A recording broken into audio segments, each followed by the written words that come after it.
You're driving on a dark two-lane road, maybe coming home late, maybe doing nothing wrong at all. Your headlights catch the edge of the shoulder, then suddenly there's movement.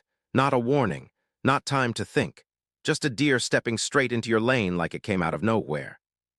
And in that exact second, most people do the wrong thing. They jerk the wheel, overcorrect, and turn one animal into a much bigger crash. That's what makes wildlife collisions so dangerous. They don't feel dangerous until the exact second they happen. And by then, your reaction matters more than anything. A lot of drivers think the real problem is the animal. It's not just the animal, it's the panic. It happens fast, really fast.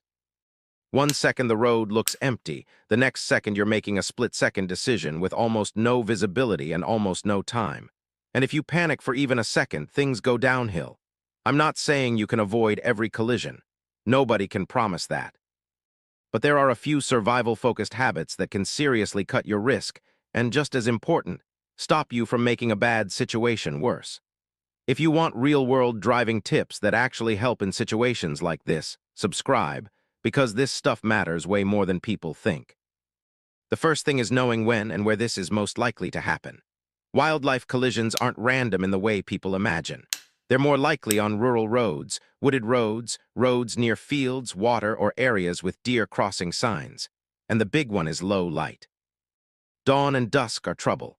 Early morning, evening, and especially night driving in those areas, that's where you need to be mentally ready before anything happens. Most people don't realize this until it's too late, but the crash usually starts before the animal ever enters the lane. It starts when you're going too fast for the visibility you have. If you can only see a short distance ahead, but you're driving like it's broad daylight, you've already put yourself behind. Speed changes everything here. Your reaction time gets shorter, your stopping distance gets longer, and the impact gets harder. Even dropping your speed a little on a dark back road gives you more time to recognize movement, brake, and stay under control. It doesn't sound dramatic, but this one decision can seriously reduce the damage. And while we're at it, wear your seat belt.